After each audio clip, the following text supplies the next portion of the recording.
Nalë të shoqet foto. Nime, a i kryve provimet edhe sot kanë met? Po, s'kam edhe shumë, edhe 4 më duken. Po, s'jam t'ja bojt gojle, se jem pregadit shumë. Inshallah i kryn, valla se bashkë unë jam të ta bojt gojlen. Po ju be mutër, mos u mërzet. Po, dishta me t'vit diçka. Po, edhe pse mutër, po ngushtuna. Falë, moj ta mon puna. Po, kallëzo me brej historinë e burrit tanë, edhe masës është nësari këto. Po moj, pse ju? S'është marrë me t'kallëzu, për kondra zi, unë e krenuna. Na masi që o martum, mas një 2 vjetë që shtu diçka, na lindi djali. Edhe me t'kallëzu drejten jena konë këgjatëri kur jena martu. Tani në 2001-ën, a i shkoj në luft, edhe u pat mërzit tepër për djali. Edhe punoj kë mirë në atë ko. Edhe kur shkoj, ka pas këgja pare me veti, po edhe do pare mi la emanet. Tha që i për djali ka lana dhe më tha i kam do plane, kur këthejna për qatu pare për djali. Edhe që donë me asiguru jetën edhe. Edhe tani shkoj. 1-2 herë kum pas informata, për ta tani ma qaq sa din ti qaq unë. E djalit, kush i kallëzoj? Sa e di ke krejt qëto sene? Unë i kom kallëzu moj, se mja mojt më shef, a i do të me dit babe ka, edhe ajo është shtu shumë i meqëm. Ma mirë me kuptu për meje sa për i dikuj tjetër. O, zemra tetës.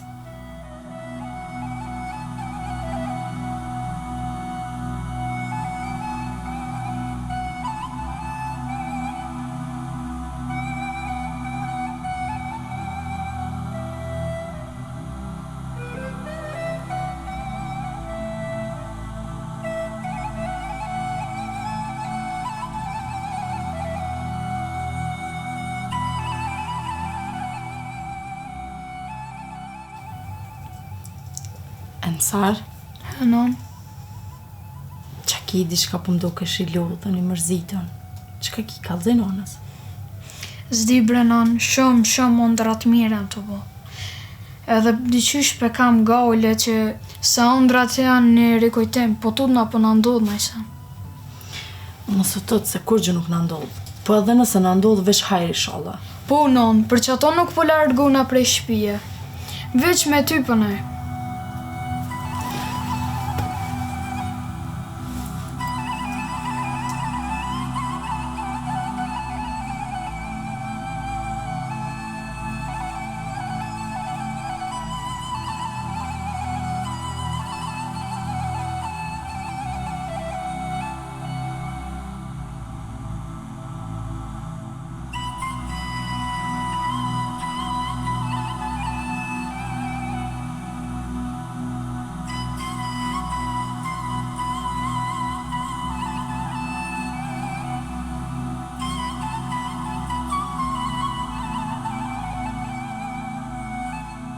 Kushete që hen shpituj pa trokit, ku e ke marrat kultur?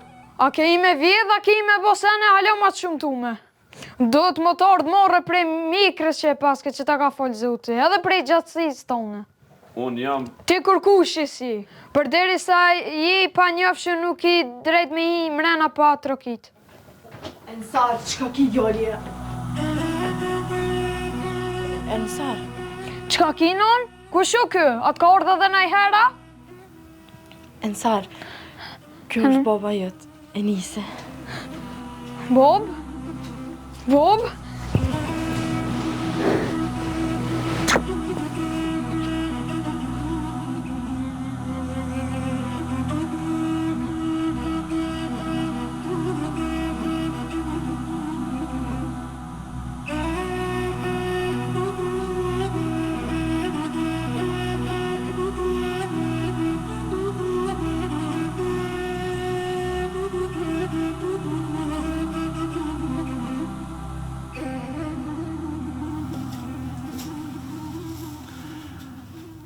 Asë që më koni vram, asë që më koni plagum, po jam konë në burgjet më të vështira të Serbisë, ku s'kom pas drejt kontakti për as edhe një sent, sikur që ju dhe s'kini pas, ose s'kini dit.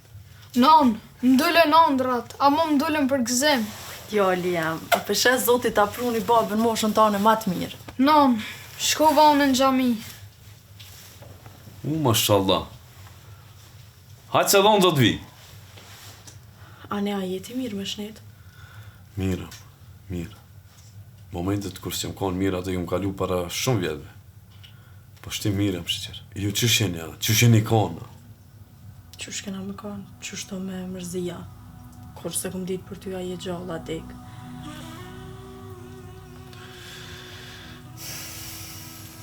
Qka me bo? E kemi kalu do sprova të rona bashkë. Sionën vetëmi, pa dhe ti këto. Da shta dhe e ke pas edhe maran sot. Po lemo, beso s'po du mi këti. Po gjallin befasoj, po du me shkodhonë në gjami. Po, nështë ta zban me njerë, po du me dvejt qatë amanet që të kum pas lanë. Nështë ta të kujtohet para se me shkunë. A i ki? Paret pa me nana? Shkon në gjami njëherë tani, folim. Jo, në gjami jam të shkunë, veç kur të kthejnë atë dije se prap kom e cili. Ani, shkon njëherë tani. Se shumë i redin. Po, e di. Hajte, hajte.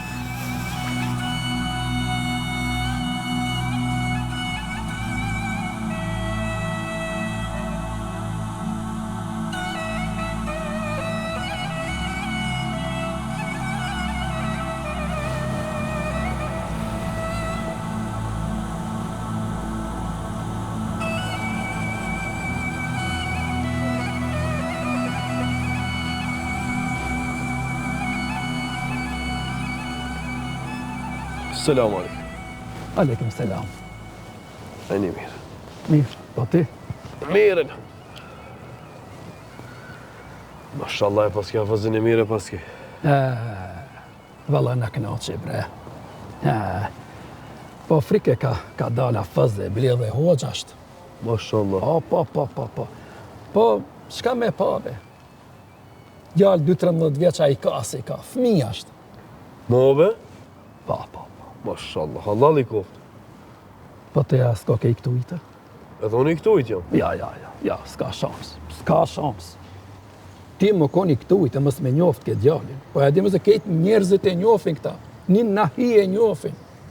Ani me ngue, kër ka zonë vajz. Av. Po, këtu edhe s'ki faj se zdarë shumë në për gjamia. Po, i kujna është këtë gjallë? Valla, jemi në kajnë sarë. Jeton veç me nanën e vetë. Bila e ngrata, u mundu me rritë. Si të balit, se baba i ka dek një luft. Gjuna bre, jetim. Selamu alaikum.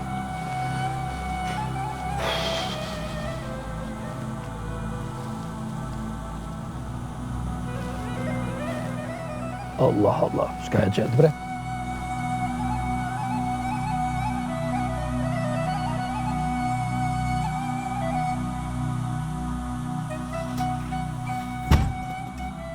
Po gru. Djali jonë me mri që atë? Po, pas në harru me të kalzu që djali u bo hafiz edhe hoqë. Edhe për momentin është hoxha dhe hafizi ma i mirë në vend. A dhe mbre qëfar zonit trupin ma ka tërshet? Me marrë vesh për tjetër kujtu në gjami se djali jem është. Po e di, po s'mujta me të kalzu që ashtu se kur më pyte për pare. Se e di që i patelon për planet që i ke bo për djallë. Po unë i kom hargju për qëta, për ta. O, Zot. O, s'kesh bre gëzim matë madh? Po nuk jem gëzum do këtë parzit kër i kom pa, se sa gëzova shti. Po krejt botën me ma dhonë mu. Krejt pasurin e botës me ma pru mu që të. Po s'ka vlerë me ma shumë se kjo qka e pashën e? O, lumja ti. Lumja ti e lumjon qka pësho. Mashallah.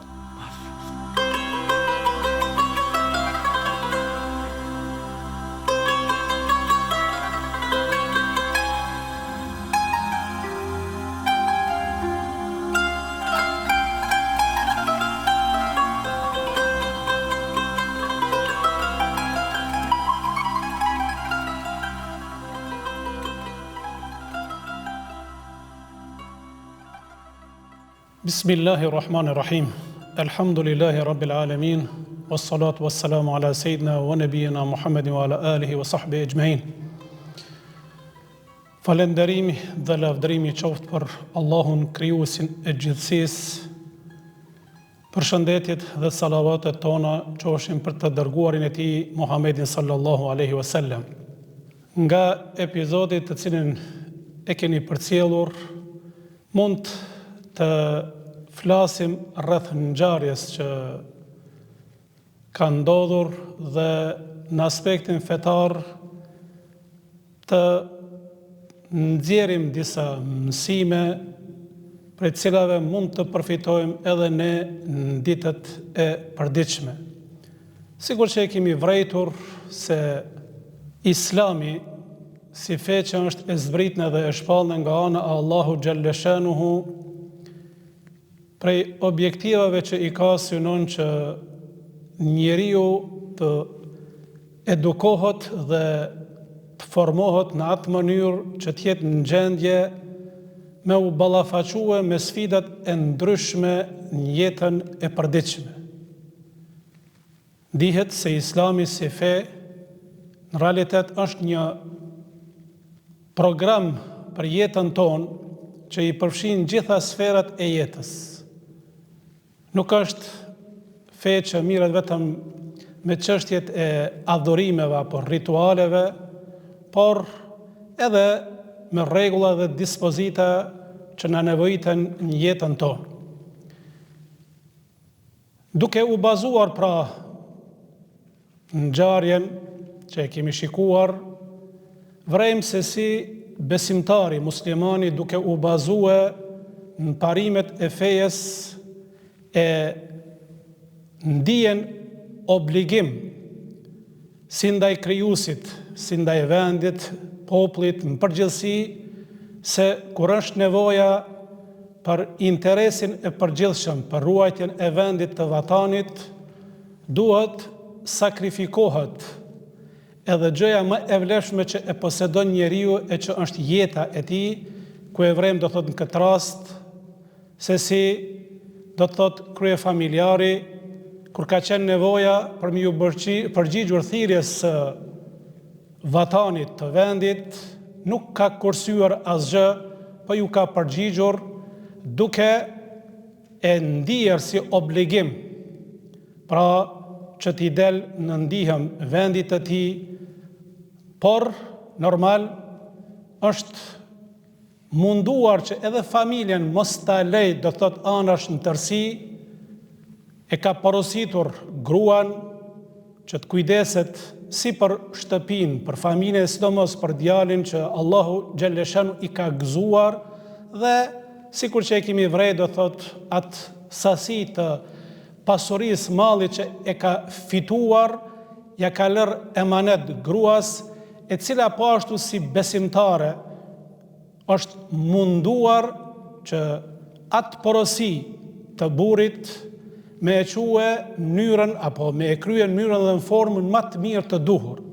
Në Islam vrejmë se sa i përket jetës bashkëshortore, pejgamberi sallallahu alaihi wasallam na ka udhëzuar neve që kur vije momenti që duhet ta zgjedhim në fatin e jetës tonë, mos të shikojmë vetëm aspektin e nefsit apo të epshit dhe të koncentrohemi vetëm në hijeshin apo bukurinë e saj, por sikur që përmendet në hadithet e pejgamberit sallallahu alaihi wasallam, duhet rëndësia apo prioriteti të jetë për aspektin e fejes dhe të moralit, sikur që përmendet pra në hadithin e pejgamberit sallallahu alaihi wasallam, se femra martohet për pasurinë që e ka, për autoritetin, për bukurinë e saj dhe për fejen. E pejgamberi sallallahu alaihi wasallam ka kërkuar që ne t'i japim prioritet për parësi aspektit fetar, pra moral, dhe nëse arrim që në këtë ne t'jemi të suksesshëm, atëherë kemi përfituar si në dynja, po ashtu edhe në ahiret. E kjo grua pra ka qenë fetare, ka qenë e kujdesshme, që djalin e saj me edukue në frymën fetare.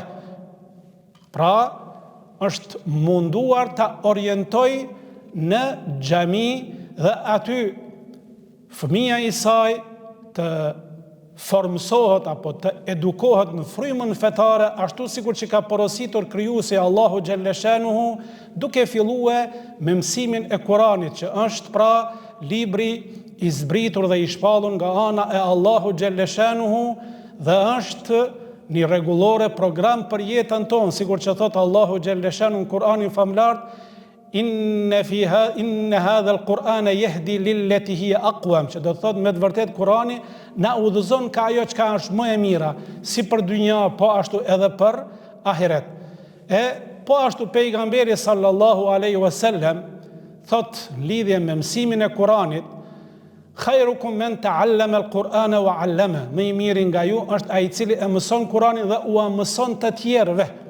E sidomos fëmijëve duhet pra që nga fillimi të mundohemi të edukojmë, të udhëzojmë, të mësojmë me mësimin e fjalëve të Allahu xhalleshanuhu, që do të jetë një mbështetje, një ndihmë për ta, si për dynja, po ashtu edhe për ahiret. Ajo pra investimin më të mirë e ka bërë në edukimin e fëmijës të saj dhe atë emanet që ja ka lënë pra burri i saj kur është ndarë prej saj, ajo e ka orientuar apo ka investuar në edukimin e fëmijës të saj dhe atë mënyrën dhe në formën më të mirë duke ja mësuar Kuranin. Dhe në këtë mënyrë pra ajo edhe e ka ruajtur nderin moralin e saj, e ka quajtur në vend emanetin e burrit të saj, por njëjtën kohë edhe e ka mbrojtur, e ka ruajtur evladin e saj, duke ja mundësue edukimin më të mirë të mundshëm, që është pra lidhja e fëmijës tonë me Kuranin, me fjalën e Allahu xhalleshanuhu. Kur jemi të lidhur, atëherë jemi në mbrojtje të krijuesit tonë, të Allahu xhalleshanuhu. Pejgamberi sallallahu alaihi wasallam lidhje me mësimin e Kuranit, sidomos nga fëmijët, thot ai i cili e lexon Kuranin, e mëson Kuranin dhe vepron sipas parimeve të Kuranit, Allahu xhalleshanuhu do t'ja mundsoj prindërve të tij, pra të fëmijët, që në ditën e gjykimit me ju vendosën kokën e tyre një kuror, që është si shpërblim nga ana e Allahu xhalleshanuhu dhe do t'ju vishet një petk e veçantë prindërve, që ata kur do të pyeten nga kjo, do t'u thuhet është nga mësimi i Kuranit që e ka bërë fëmiu i juaj. Pra ky shpërblim është për prindin, e mos flasim se çfarë shpërblimi do të ketë fëmiu i cili pra e ka mësuar dhe e ka kaluar kohën e tij në mësimin e Kuranit. Kështu që duhet të kemi parasysh se në këtë jetë jemi përgjegjës para madhnisë, para krijuesit ton. Duhet mundohemi ta ndjekim rrugën e tij, të veprojmë në çdo aspekt ashtu siç na ka porositur Allahu xhalleshanuhu, sepse porositë e tij janë në interesin ton, si për këtë jetë, po ashtu edhe për jetën e ardhshme. Pra, bashkëshorti ka sakrifikuar, por fati i tij dhe sprova e tyre ka qenë që për një kohë ata me qenë të ndarë, po kur janë bashkuar, të gjithë pra e kanë përjetuar gëzimin më të madh, sepse kanë vepruar ashtu siç ka porositur Allahu xhalleshanuhu. Ai ka qenë i gatshëm pra me sakrifiku jetën e tij për hir të Allahut dhe për mbrojtje të vendit dhe të vatanit. Gruaja e ka ruajtur nderin e saj, moralin e saj, e ka quar në vend pra edhe porosin që e ka porositur burri i saj me emanetin pasurin, nuk e ka shpenzuar në gjërat e kota, por ka investuar aty ku është investimi më i mirë dhe më i dur, që edhe na duhet pra këtë mënyrë të veprojmë në mësim, në edukim, dhe rezultati ka qenë pozitiv, që fëmia i tyre është bërë i dalluar mesin ku ata kanë jetuar. Këtë mënyrë gëzimi dhe harmonia ka mbretërua në atë familje. Pra, fundi dhe emramja ka qenë e mirë, hajër dhe gëzim për të gjithë. E lusim Allahun xhalleshanuhu që edhe në familjet tona çdo herë Allahu më na mundsua gëzime dhe harmoni me familjet dhe fëmijët tanë. Ju faleminderit për këtë ndëgjim e inshallah kemi përfituar të gjithë.